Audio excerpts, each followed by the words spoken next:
Chapter 28. Wednesday couldn't help the faint, amused curl of her lips. Watching her relatives argue was always a personal favorite pastime, especially when it involved ancient manuscripts, magical heirlooms, or dramatic accusations. This particular dispute was no exception. Behind her, Miss Thornhill stood quietly, hands folded as she observed the growing chaos. She remained just close enough to Wednesday and Tyler to eavesdrop without being obvious. Before them, the Addams family had descended into a full-blown verbal melee over who had the rightful claim to the recently unearthed manuscripts of Wednesday Addams. The exhibition was currently being hosted at Nevermore Academy, giving outcasts a first-hand look at Friday's work before the manuscripts were scheduled to be transferred to Pilgrim World for public viewing. But as with anything involving the Addamses, things were already spiraling into disorder. Then, without thinking, Mayor Walker let something slip. I mean, it's not like the Missing Witches book from Pilgrim World. It's not like anyone cared about that until recently, he muttered in passing to Principal Weems, forgetting the audience around him. That caught the attention of Grandmama and several of the older Addamses. The Witches book? Grandmama repeated sharply, eyes narrowing. You don't mean Goody Addams' journal? Mayor Walker stiffened. Too late to backtrack. He gave a nervous smile. It's, unconfirmed. But yes, there's been speculation. The temperature in the room dropped. You mean to say, Uncle Felix began slowly, that while we're debating what to do with Friday's more than a dozen manuscripts and artifacts, the only known relic tied to her sister, Goody Addams, is just gone?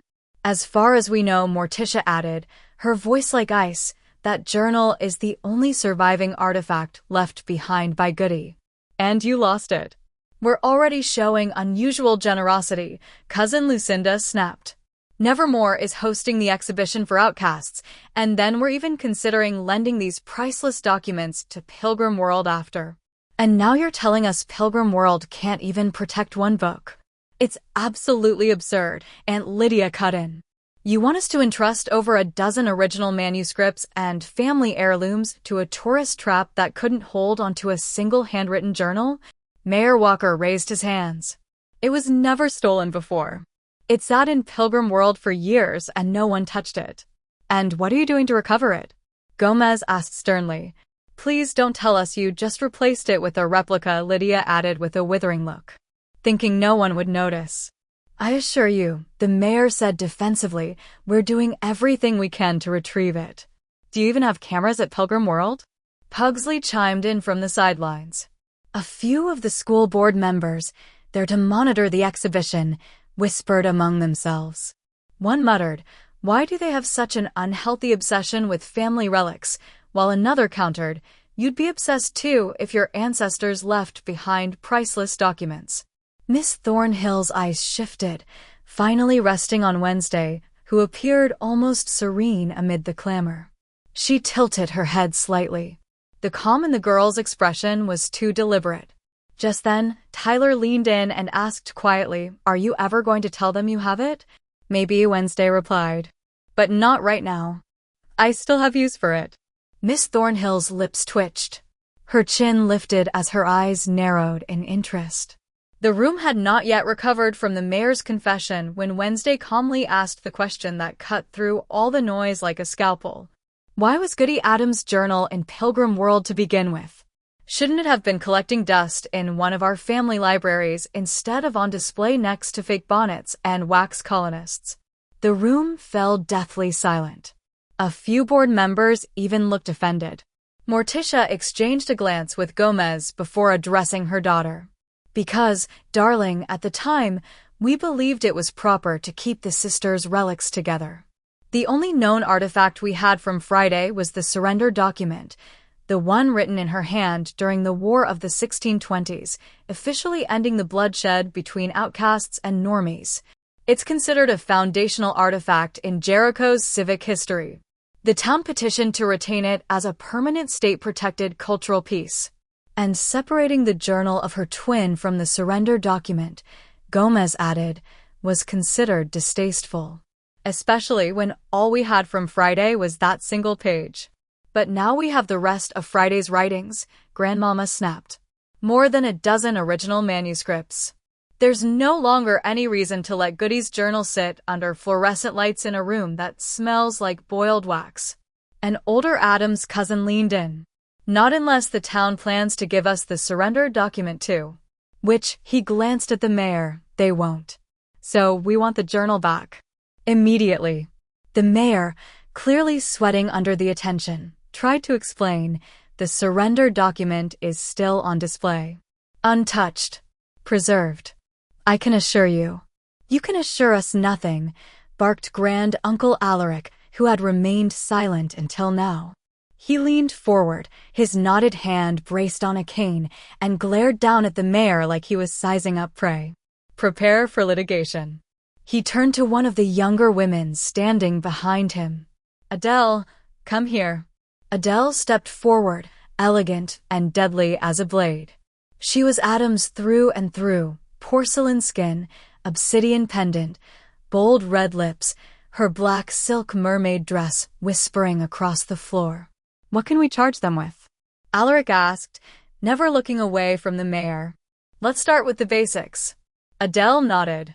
The town can be charged with gross negligence of a private artifact, willful misattribution, and failure to return personal property once its historical value was proven to be non-public. Goody Addams' journal contains no state, civic, or governmental value. It's a private diary. Its only link to Jericho is through familial legend, not law. She turned to face the crowd now watching intently. That's the legal distinction. Friday's surrender document was entered into public record and certified as a founding document. That's what makes it state protected. But Goody's journal is not. It has never been cited in civic or judicial record, which means it legally belongs to the Addams family and was only ever on loan to Pilgrim World, though I doubt we ever signed off on that, did we? The mayor sputtered. Exactly, Adele said coolly. Some parents and guests murmured in sympathy. Others, including Eden, Yoko, and Xavier, exchanged side-eyes of unease. Ajax muttered, yikes, under his breath. Even Principal Weems pinched the bridge of her nose as Miss Lauren Hill whispered something urgently to another board member. A sympathetic student near the front whispered, they're not wrong. Wednesday turned to face her family. So let me understand. You gave up the journal because it was sentimental, but now that we've recovered all of Friday's other work, there's no more justification for leaving Goody's relic behind. Morticia nodded. Exactly. The journal has no public significance. It was only ever there because it made the display look whole. But now, with Friday's manuscripts recovered, the balance has shifted. We'll submit a retrieval order through Family Council, Adele said firmly. If they don't comply, we'll sue for return of property and emotional damages. Someone near the back chuckled. Only the Addams family could turn a museum into a courtroom drama. One of the cousins raised a sardonic brow. Please. We turned cemeteries into dinner parties. You think litigation scares us? The mayor's voice quivered slightly as he asked, You still have the surrender document? Yes, the mayor answered quickly. It's on display. Sealed. Protected. Untouched. I promise. Keep it that way, Gomez said, his tone deceptively polite. But Goody's journal? That's coming home. Tyler leaned toward Wednesday, his voice barely audible over the arguing relatives. I think you should come forward and tell them you have it. No, she said, sharp and flat, her tone leaving no room for debate. Tyler's brows pulled together in concern. Wednesday, what are you going to do if the mayor finds out you had it all along? What if he decides to press charges? I'll say the same thing I said when I stole Great-Grand Aunt Malthus's voodoo doll from Uncle Vesper's cursed cabinet. He blinked. What? Wednesday looked over at him, eyes cold and sure. It's mine. You can't have it.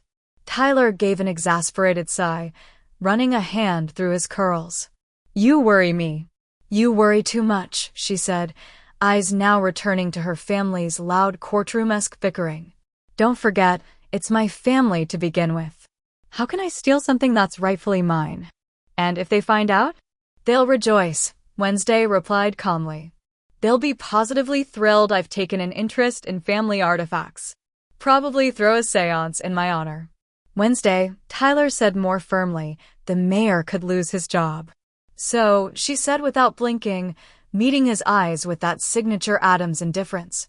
He gave her a look, part frustration, part challenge. If you're so sure they'll be fine with it, then why are you hiding it from them? That made her pause. Then, in the middle of the room, Wednesday raised her hand calmly and said in a voice loud enough to cut through the noise. I took it. The room stilled. Heads turned. The mayor was fuming. His face had gone beet red, veins visibly pulsing at his temple as he pointed a trembling finger toward Wednesday. You stole it, he shouted. That journal was in our care, our custody. You can't just snatch artifacts like you're collecting trinkets at a yard sale. Wednesday, unfazed, turned to face him with the cold, glacial calm of someone who had never feared consequence. You know, she said flatly, you can't steal something that already belongs to you. That journal is family property, which makes it my property too. So tell me, how could I have possibly stolen it? Her words, delivered with surgical precision and not a hint of remorse, echoed across the gallery. There was a beat of silence. Then one of her great-uncles, hunched and sharp-eyed, looked to the others and muttered, She's got a point. The rest of the Addamses murmured in agreement. Shrugs. Nods. Not one hint of reproach. Miss Thornhill, trying to salvage the atmosphere, interjected from behind. Wednesday, you still can't just take things without permission. Yes, I can, Wednesday said, dry as bone. I took Cousin Calpurnia's voodoo doll and Uncle Thorne's tarot deck when I was 10. Didn't ask. Never gave them back. Cousin Calpurnia gasped. Oh, thank goodness. I thought I'd lost it. I even checked the freezer. Uncle Thorne chuckled and adjusted his crooked tie. I wasn't at all worried. I misplace things all the time. But hey, at least she's showing an interest in family history. That's rare at her age. Miss Lauryn Hill stared at them like they'd all grown tentacles. You're not going to say anything, she asked, stunned. She's taken an interest in our family's artifacts, Cousin Calpurnia said proudly. What do you want us to do? Arrest her for being an Addams? The mayor turned to them, eyes wide with disbelief. So you're saying she can just take it? Face no consequences? The family stared at him. No, they all said in unison. I had hoped to add that journal to my private collection, muttered her great-uncle. But I suppose. I'll make this simple, Wednesday cut in, voice like a knife. You let me keep Goody's journal, and I'll let you fight over Friday's manuscripts. But if I decide to keep those too, there won't be any left to argue about. The room stiffened. It's yours, the family all said at once. From the corner, Cousin Adele smiled slyly and added, just let the town borrow it for the exhibition, all right? That way the normies don't start a riot. Principal Weems closed her eyes briefly, counting to 5 in her head. She wanted to scream, or at least faint politely behind the punch bowl. How is she supposed to discipline a girl whose family applauds acts of unapologetic theft like their childhood milestones? Meanwhile, the guests and Nevermore crowd were buzzing with shock. Eden's parents whispered furiously between themselves. Her mother looked scandalized, her father offended. Eden stood frozen, somewhere between awe and horror. Xavier's dad practically growled under his breath. The nerve of that girl. Someone ought to teach her some manners. Other parents stood stiffly, clearly uncomfortable. One gasped aloud when Wednesday threatened to hoard all the manuscripts. Bianca raised an eyebrow, clearly amused. Yoko tried to stifle a giggle. Ajax just looked impressed. Even Xavier looked up from his quiet corner and blinked at Wednesday like she'd dropped a bomb in the middle of a dinner party, which, effectively, she had. The mayor, seeing his legal threats deflated and his political leverage slipping through his fingers, finally slumped with a groan and rubbed his temples. So there's not going to be a lawsuit? No, said Granduncle Matthias, pulling his cape tighter. But don't think we'll forget how you let that journal rot under glass. That was family. And I rescued it, Wednesday added. And so, the night ended awkwardly, but without bloodshed. The Addamses, despite their grim eccentricities, agreed to lend the manuscripts to Pilgrim World for the exhibition under the strictest condition: any damage, theft, or incompetence, and the town would never see a single Addams artifact again. The thought of lending the documents again after the exhibit remained uncertain. But for now, the town of Jericho had narrowly avoided a legal and social disaster. Principal Weems clutched her clipboard, holding back a long and private sigh of relief. This, she thought, was the most promising outcome I could have hoped for. Chapter 29. The faculty at Nevermore hadn't expected the Addams family to return so soon, much less in full force, and with such theatrical precision. They arrived the morning after the opening of the exhibition, dressed in black as always, and proceeded to set up what could only be described as a full-scale audit of the Friday archives. The exhibition was still on. The deal remained intact. After the Nevermore display, the full collection would travel to Pilgrim World for a public showing. Nothing was to be taken or altered. But that didn't stop the Addams family from combing through every document, every sketch, every artifact like seasoned lawyers preparing for war. "We're not here to take anything," Morticia told Principal Weems with a thin, diplomatic smile. "We're merely ensuring everything is documented properly, down to the ink stains and the last petal of Friday's pressed orchids." And document they did. They moved through the gallery like a pack of sharply dressed ravens, snapping photos, scribbling notes, and whispering to one another with suspicious intensity. Every manuscript, every journal entry, every architectural draft, each one over 400 years old, was treated like a potential legal dispute. "Brother, please," Morticia said in a hushed but icy tone, holding up the original handwritten version of Friday's Child.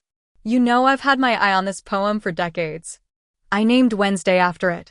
Uncle Mortivex gave a dramatic sigh, one hand resting over his heart. "And yet, that doesn't give you ownership, Morticia. This poem was always close to Friday's heart, and you know she confided in me when she drafted the final version." The faculty watched in stunned silence as the argument unfolded next to the display case. "Are they always like this?" asked Miss Thatcher, peeking around a sculpture of a raven made from melted typewriter parts. "Only when they're being polite," muttered Weems. "Do they really think someone's going to steal a 400-year-old lesson plan?" Professor Montclair whispered as he adjusted his glasses. "They're Addamses," said Wednesday dryly, appearing out of nowhere. "They think everyone is planning to steal something." As if to prove her point, Cousin Leopold had just finished scanning a drawing with what appeared to be a pocket-sized UV light, murmuring to himself about invisible ink and secret codicils.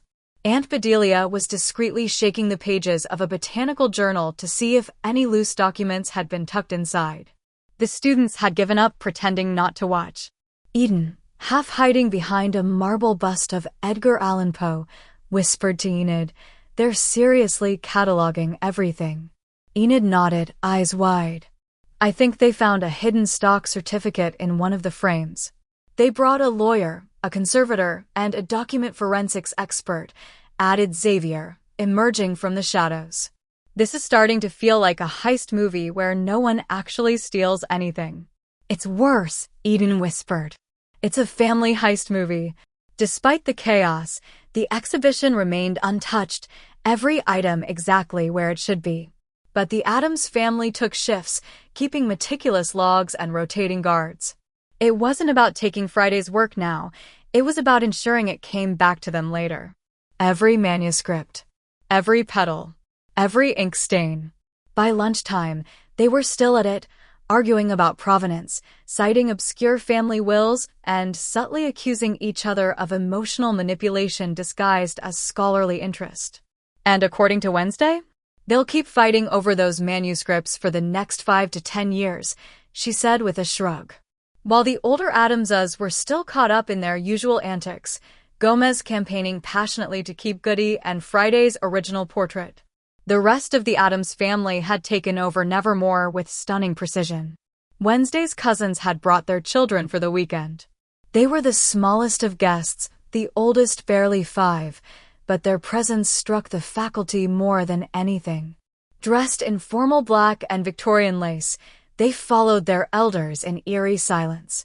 No running, no tantrums, not even idle chatter. They trailed behind Grandmama and the other older Addamses like ducklings in formation. Principal Weems stood at the balcony overlooking the quad and watched, frozen. "They're like a funeral procession of cherubs," she whispered, almost unnerved. "They're like military cadets," Eden muttered beside her. "But tiny. And in lace." "They're Addamses," Montclair said flatly. "I thought they'd be feral." Instead, they listened intently as their grandparents explained the significance of Friday's manuscripts. They even took notes. One girl with black lipstick and a porcelain parasol raised her hand to ask about a particular ink used in the botanical illustrations. What shocked the staff most was Wednesday herself. She wasn't brooding in a corner. She was, of all things, modeling good behavior. She corrected Pugsley when he interrupted. She gently scolded one of her nieces for reaching toward an exposed ink sketch. She listened when her great-uncle described the architectural symbolism behind Nevermore's original West Wing. "She's behaving," Thornhill whispered, half in awe, half in alarm. "She's listening to her elders," Weems said.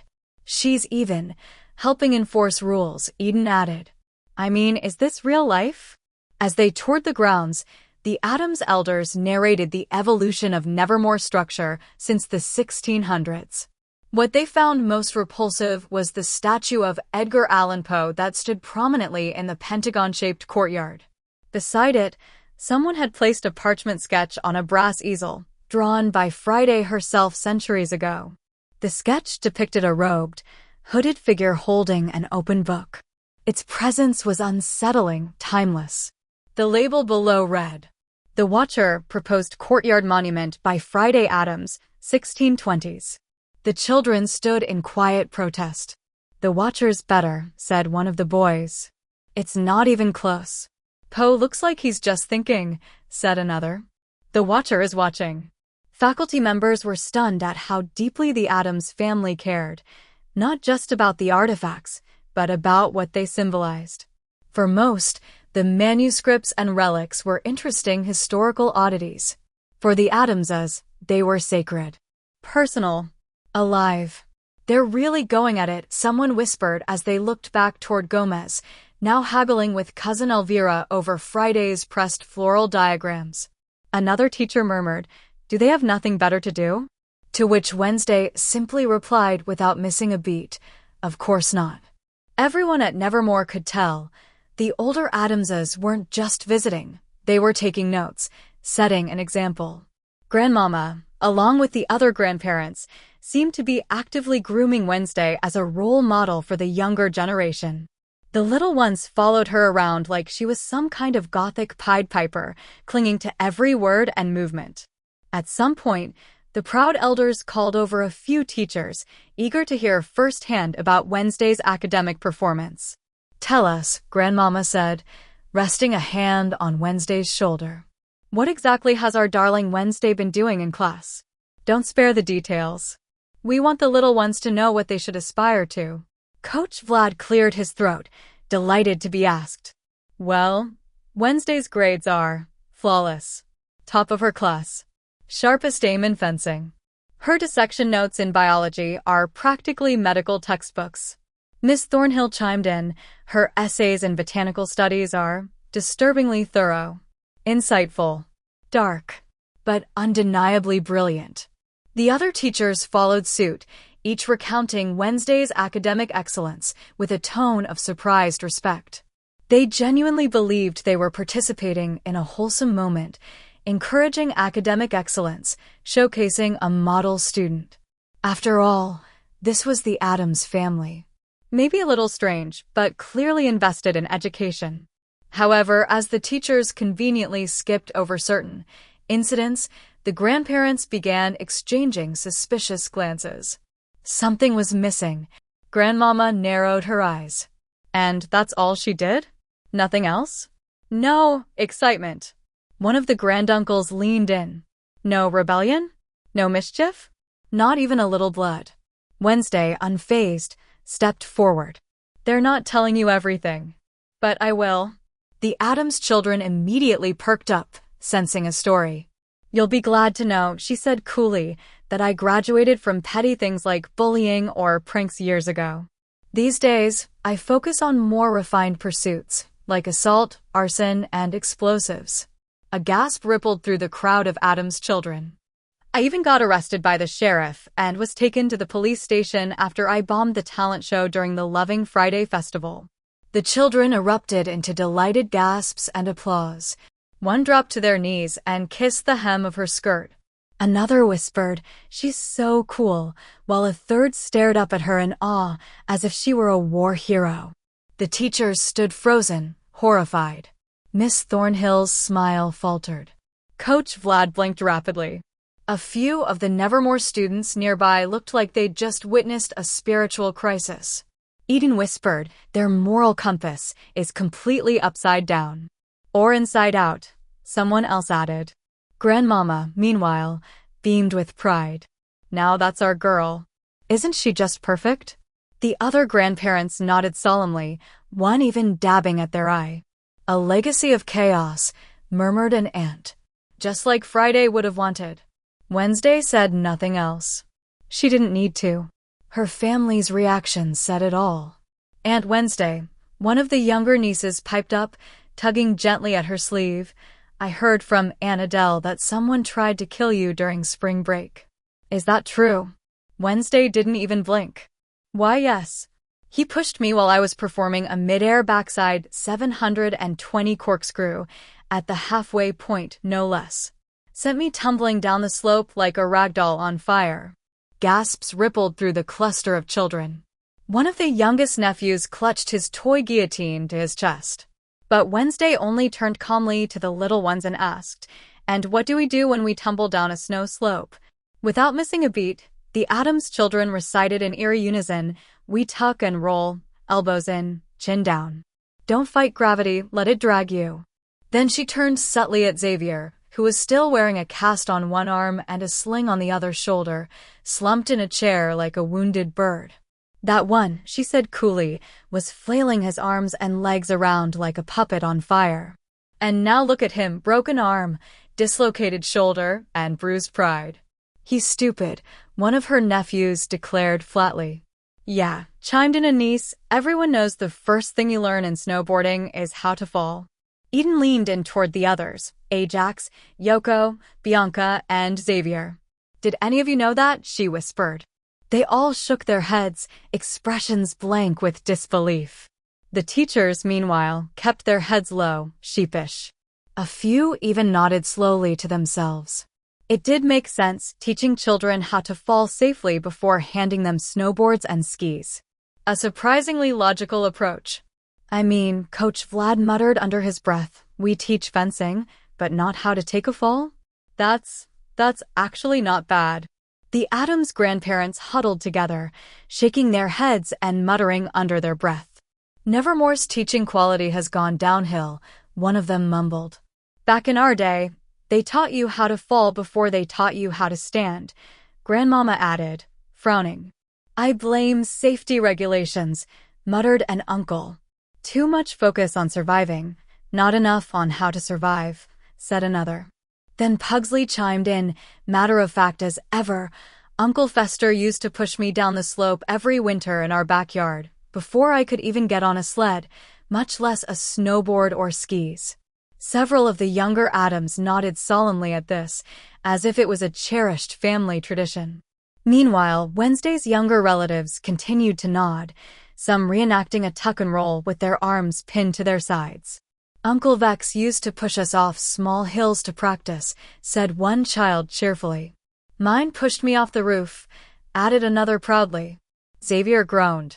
Wednesday just folded her arms, smirking faintly. "Natural selection," she muttered, "used to be faster." At the window, Principal Weems blinked slowly, stunned. There was a strange sense of order to all of this. A method to the Addams family's madness, terrifying, yes, but effective. The older Addams, now visibly displeased with how much Nevermore's teaching standards had plummeted over the years, decided it was time for a change of scenery. Grandmama, adjusting her black lace shawl, offered brightly, "Let's head into town. I heard Wednesday's little boyfriend works at the cafe. I've been craving a boiled goat's milk latte." The entire family nodded in eerie, synchronized agreement. Just then, a tiny voice piped up, a girl no older than 5, raising her hand like she was still in class. "Aunt Wednesday, if you have a boyfriend now, does that mean you have mono? Or AIDS? Or an STD from having sex?" Another nephew added helpfully, "Yeah, like, do you have all the diseases now?" Wednesday blinked slowly, her face unreadable as ever. "No, I'm not reckless enough to exchange fluids." Around them, the teacher's jaws dropped. Miss Thornhill made a noise somewhere between a gasp and a cough. Coach Vlad dropped his clipboard. Eden, Bianca, Yoko, Ajax, and Xavier all stared like they'd just walked into the wrong universe. "You even know what those are?" Miss Thornhill asked the younger Addams incredulously. The children nodded enthusiastically. "Mono stands for mononucleosis," said one boy in a little waistcoat. "It's a virus. It makes you tired and your glands swell." "AIDS means acquired immunodeficiency syndrome," chimed a girl with twin braids. "You get it when HIV weakens your immune system." "And STDs are sexually transmitted diseases," another piped in. "Like chlamydia, gonorrhea, and herpes."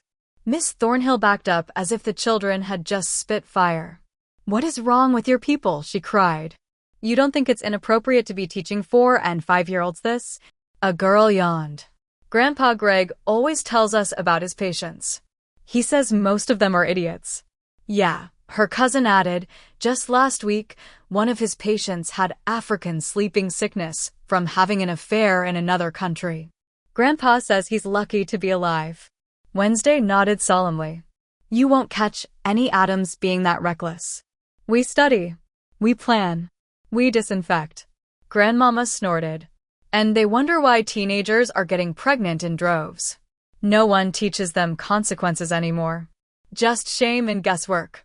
Miss Thornhill looked like she was about to faint. Several students blinked rapidly. Coach Vlad made a sound like he was choking on air. Miss Thornhill sat down hard on the nearest bench. The rest of the students just gaped. Tyler glanced up at the clock. 3:08 p.m. Weird. Wednesday was never late. She usually walked in right at 3 o'clock sharp, like clockwork. He'd already made her usual, quad espresso, dark as sin, no sugar. It sat steaming behind the counter, untouched.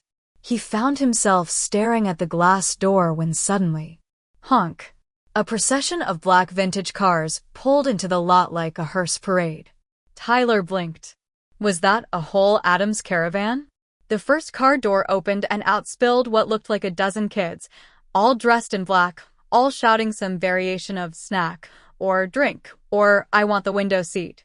Then came the older ones, some elegant, some grim-faced, all clearly Addams, and finally Wednesday, walking calmly through the crowd like she was Moses parting the Red Sea of her own family. She made a beeline to the counter. "Tell me you have non-coffee drinks," she said coolly, glancing behind her where 3 of her nieces were now kicking their legs from her usual booth. Tyler blinked. We have milkshakes." "Chocolate. Hold the sugar," Wednesday said without missing a beat, gesturing to the children. "Their glucose levels are monitored." One of the older women, short, hunched, but with sparkling eyes, stepped forward. "I'll have a boiled goat's milk latte." Tyler blinked again. "I don't know what that is." Wednesday gave him a look like he'd just confessed to not knowing what water was. "It's exactly what it sounds like," she said. "Take fresh goat's milk, unpasteurized if you can find it, but I'll settle for store-bought. Bring it to a boil slowly. Don't scorch it. Then whisk it until it foams. Add a pinch of black salt, 1 drop of clove oil, and a ½ ounce of cold brew concentrate. No sweetener. Serve it hot. If it curdles, you've failed." Tyler slowly nodded. "Right. Boiled goat's milk. Black salt. Clove oil. Got it." Before he could turn, a cacophony of voices exploded behind Wednesday. Make mine double bitter with ash. Can you brew it with chicory root and despair? Do you have black licorice syrup? No? Then just burn the espresso. I want my beans crushed under a full moon. Salt my rim with tears. Tyler's manager, who had just stepped out to check inventory, froze in the doorway. His eyes darted from the all-black crowd to Tyler. Tyler didn't even look up. There with her. Oh, the manager muttered.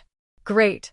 Still, to his credit, he jumped behind the counter and helped without complaint. Tyler leaned in and whispered, "Hold back the sugar." On everything. Morticia and Gomez found a small booth with Adele and Lucian. They each took a sip of their drinks and smiled.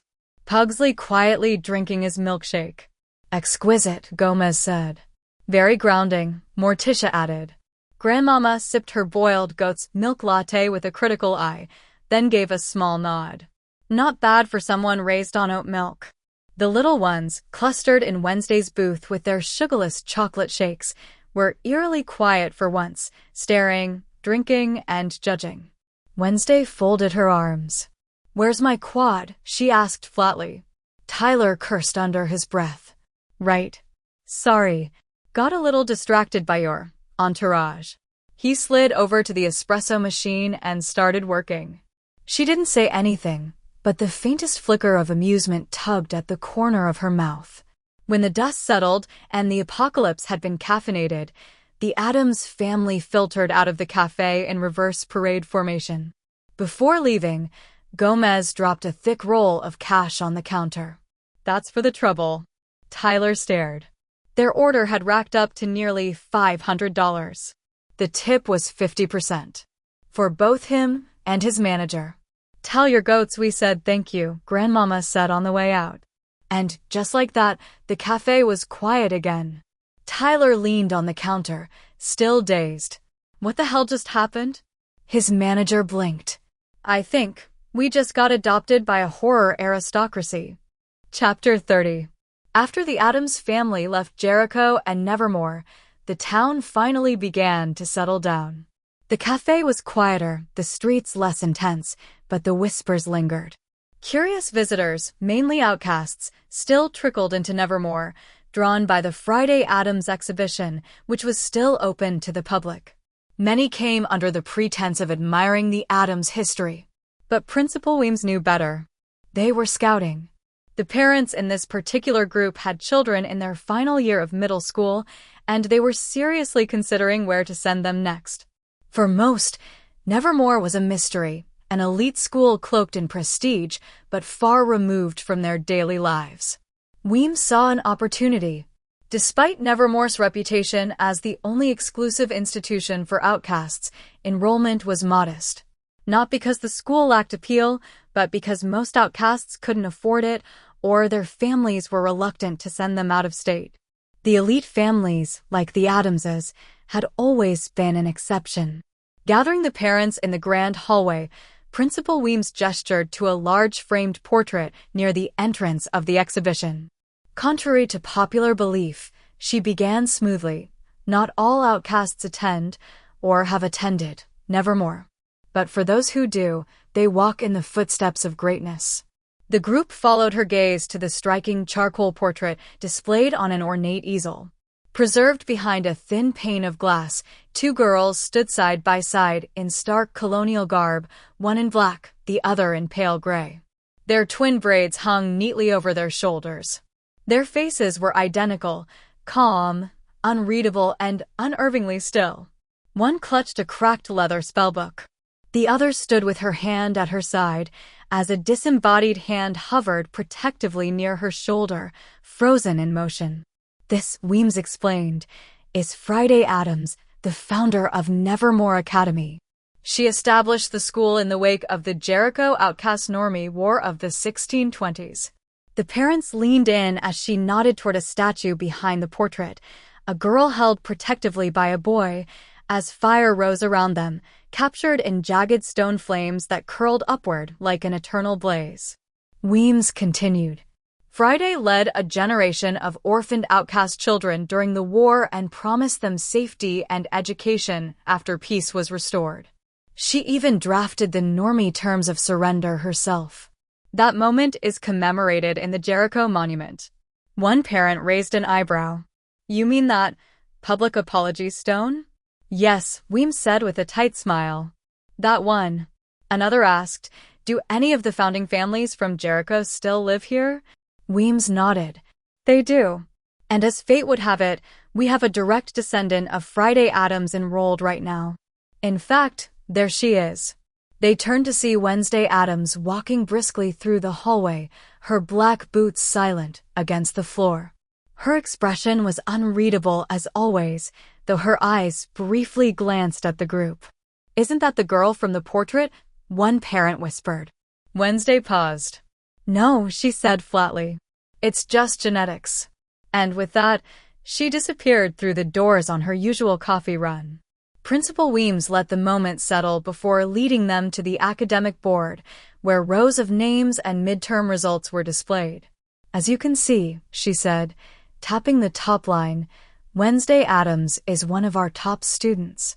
Straight A's. Highly independent, but focused.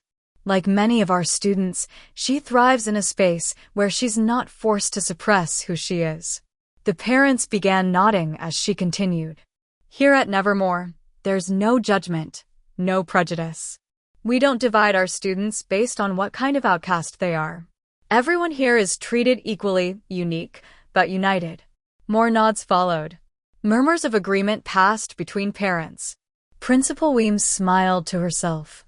Wednesday and Tyler sat across from each other in their usual booth at the Weathervane, coffee cups between them and textbooks splayed open. Finals were fast approaching, and while Wednesday had long secured her academic supremacy, Tyler was still struggling. "I could tutor you again," she offered dryly, glancing at his notes with mild judgment. "Though, if your handwriting were any worse, I'd need a seance to decipher it." Tyler laughed, but the sound tapered off. His expression shifted. He went still. Wednesday immediately noticed the change in his posture, the flicker in his eyes, something primal creeping up from beneath. Then came the voice not quite Tyler's. "I've been feeling the urge to hunt." Wednesday closed her textbook with a quiet snap. "Clock out. Now." Tyler obeyed. Moments later, they vanished into the woods, Thing following from above, perched high in the trees. Once deep enough, far from roads or people, the hide emerged. His transformation was smooth, almost graceful, no longer something to be feared, but something accepted. The hunt was swift. A deer fell, and the hide stood over its body with a low growl of satisfaction before retreating into the shadows of Tyler's frame once more. When it was done, Wednesday sat on the riverbank, beside Tyler's neatly folded clothes, as he waded into the cold water to wash off the blood. Thing lounged overhead, fingers tapping restlessly against a branch. "You can hunt as much as you want this summer," she told the monster, the hide still flickering behind Tyler's recovering eyes. "I asked my parents. We'll be spending the break at our estate in Alaska." The hide, whom Wednesday now simply called Monster, smiled at that. The thought of being turned loose in the wilderness, unchained, made him fall back into the water and splash around like an overgrown child. He'd heard snippets from her young relatives when they'd visited Nevermore, stories about snowboarding, sledding, hunting in the woods behind the house. How big does a backyard have to be for a slope? He wondered. "What else can I do there besides hunt?" he asked from the river. "You could go salmon fishing," Wednesday replied. "My father also left some explosives in the mine. Or you could try prospecting." "Prospecting," he echoed. "Our estate sits on top of an old gold mine," she said casually. The monster beamed, eyes gleaming at the thought of detonating explosives. He thrashed happily in the water, still in Tyler's birthday suit, before giving up control again. Tyler gasped as he surfaced fully, blinking in confusion. Naked. Cold. A very amused Wednesday sitting nearby with his clothes. "Relax," she said, deadpan. You only hunted a deer.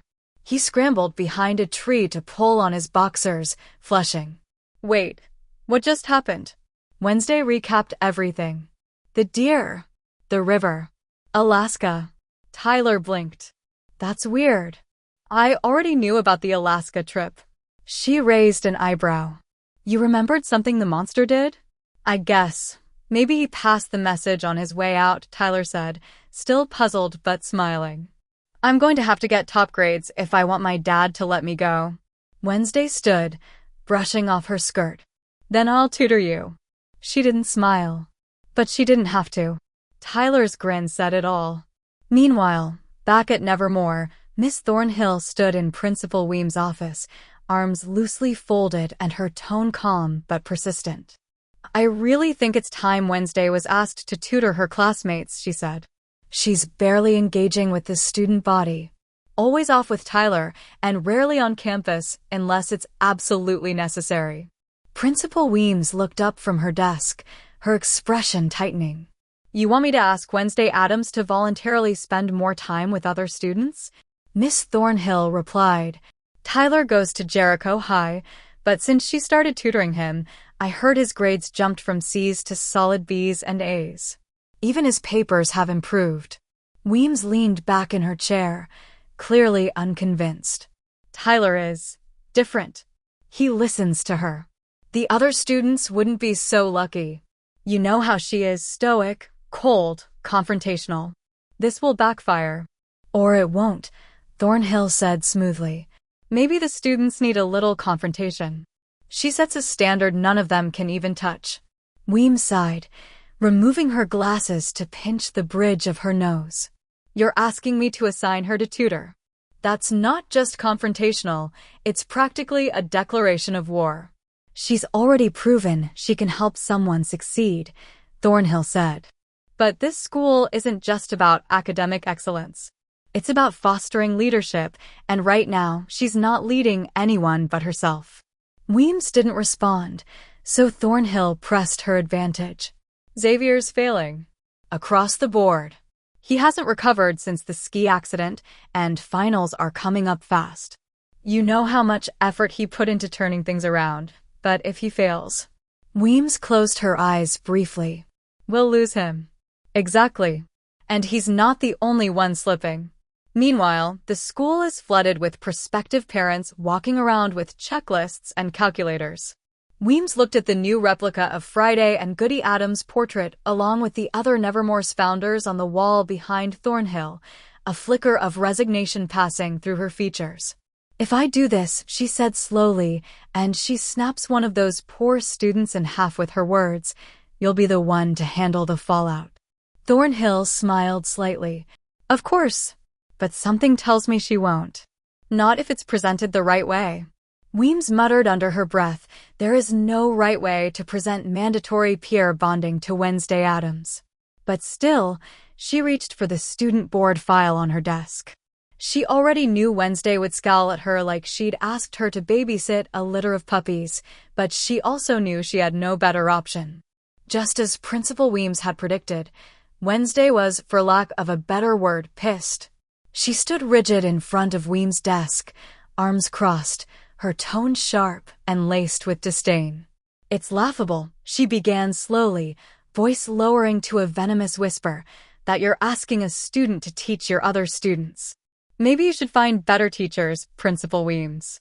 Weems didn't flinch. She folded her hands calmly over a folder of student reports. No, Miss Addams. I'm afraid your tactics won't work on me today. Wednesday's eyes narrowed. In fact, Weems continued smoothly, it's come to my attention that you still haven't joined a club. The semester is nearly over and extracurricular participation is part of your final academic standing. Without it, your grades may be affected. I joined the fencing team, Wednesday said coolly, and helped you in the regional championship. Yes, and that covers half the semester, Weems replied crisply. The other half remains barren. I prefer solitude, Wednesday said. And I fail to see how a cooking club or interpretive dance group would sharpen my skills for surviving an apocalypse. Well, Unfortunately, the state board sees it differently, Weems said with a slight smile. However, I'm willing to compromise. If you agree to tutor your fellow students, I'll count that as your extracurricular activity for the term. Wednesday stared at her like she'd been asked to juggle severed heads at Parents' Day. You mean to say, she said with biting slowness, that if I help drag my barely functioning peers across the finish line, you benefit. How opportunistic. Weems raised an eyebrow. Let's call it collaborative survival. I call it educational necromancy, Wednesday muttered. Raising the academic dead. And yet, Weems added, leaning forward slightly, you helped Tyler, a Jericho High student, pull his grades from C's to A's. From another school entirely, while being in a committed state of distraction. Wednesday's eyes flashed. That was different. He's a friend, Weems cut in. Exactly. And perhaps, if you consider your classmates in the same light, you'll find the task less offensive. Wednesday didn't answer. She simply turned on her heel and walked toward the door. This reflects very poorly on your current curriculum, she said icily. Then she slammed the door behind her. Weems sighed, turning to glance at the files Thornhill had left on her desk. She's going to make every second of this painful, she muttered. And yet, somehow, that was exactly what Weems was counting on. Eden jumped for joy the moment Miss Thornhill told her the news. Wednesday Addams would be hosting a tutoring session. She squealed, clutching the sign-up sheet like it was the final piece of a cursed treasure map. Finally, academic doom with flair, she cheered, slapping the paper against the hallway bulletin board with dramatic flair. The top of the sheet read, in Wednesday's signature spidery handwriting, "Sign up if you dare." Unsurprisingly, Eden was the only name on the list. Miss Thornhill sighed and turned her attention to a more urgent case, Xavier Thorpe, who was loitering near the vending machine, a half-eaten granola bar in hand and bags under his eyes. You should sign up for Wednesday's tutoring, she said, slipping into her usual cheerful, threatening tone. Xavier blinked. Bianca's already helping me catch up. I'm good. Miss Thornhill crossed her arms. I won't have you failing my class or any class just because of the ski incident. You and Bianca can both attend Wednesday's sessions. Double the help, double the pressure. Xavier looked like he was going to argue, but thought better of it. Then came Ajax, stumbling down the hallway with a crooked tie and a nervous smile. Miss Thornhill caught him too. Ajax, sign up. Huh?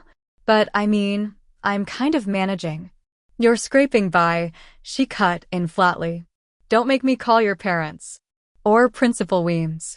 One by one, more reluctant students trickled onto the list. A siren call of misery, dread, and potential academic survival.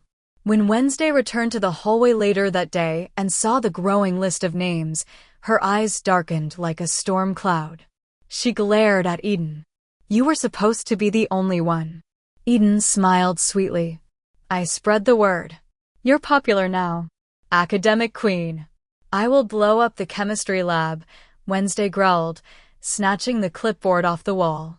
Not before finals, I hope, Eden chirped. We have work to do. Wednesday muttered something in Latin that may or may not have been a curse and stalked off, the clipboard gripped in her pale hands like a death warrant. That night, under cover of darkness, Wednesday slipped through the halls of Nevermore, her boots silent against the stone floor. She moved like a shadow toward the science lab, intent on assembling another makeshift explosive, strictly for academic vengeance, of course. Just as she turned the corner, she paused. Ahead, a student was creeping through the corridor, disappearing just before reaching the pentagon-shaped courtyard. Thing crawled out of her backpack and signed rapidly. Exactly what I was thinking, Wednesday murmured, eyes narrowing. She snapped her fingers. The hidden door behind the Edgar Allan Poe statue creaked open. Inside the Nightshade Library, candlelight flickered as a group turned toward the sound. Bianca, Yoko, Xavier, Ajax, a few others. All in cloaks, startled like deer caught in headlights. You, Bianca said sharply. How did you? Wednesday ignored her. Her gaze flicked to the cloaks, then to the faces. She held up the clipboard. Most of you signed up for my tutoring session, she said coolly. I suppose it makes sense now. I'd also want to remain hidden after embarrassing myself on an academic level. Xavier stepped forward, arms folding. You're not a member. I'm an Addams. That makes me more of a nightshade than any of you. They fell silent. Wednesday's voice dropped, edged in scorn. You call yourselves the Nightshade Society, yet you're nothing more than high school clowns playing dress-up. The original order was ruthless. Sharp. Strategic. You? You're a sad imitation. Bianca scowled. We're doing our best. The group lost its charter after some normie kid died, like 30 years ago. Potato, Wednesday said dismissively. What do you actually know about the Nightshades? Its founding. Xavier replied hesitantly. It's old. No one really knows for sure. Some say it was started by Friday Addams. Wrong, Wednesday said, her tone cutting. They looked confused. It was Goody. Not Friday, Wednesday said firmly. After the outcast normie war, tensions didn't die, they smoldered. Goody created the Nightshades as a vanguard. A hidden order, ready if the flames ever reignited. She paced slowly before them, the dim candlelight catching the gleam in her eyes. Her contributions were buried, overshadowed by her sister, Friday, who history chose to elevate. But Goody's vision lived on underneath the very bones of Nevermore. Her gaze swept across the room. It's poetic, really, that her legacy sits underground while the world celebrates her sister. Then, colder now. And yet this is what you've done with it. Cloaks. Secret meetings. Zero strategic value. Goody would have disbanded you herself. The silence was suffocating. You're all a gut-wrenching disappointment. With that, Wednesday turned on her heel, cloak flaring as she disappeared back through the statue door. Thing followed behind, shaking his head at the stunned teens who'd just been verbally disemboweled.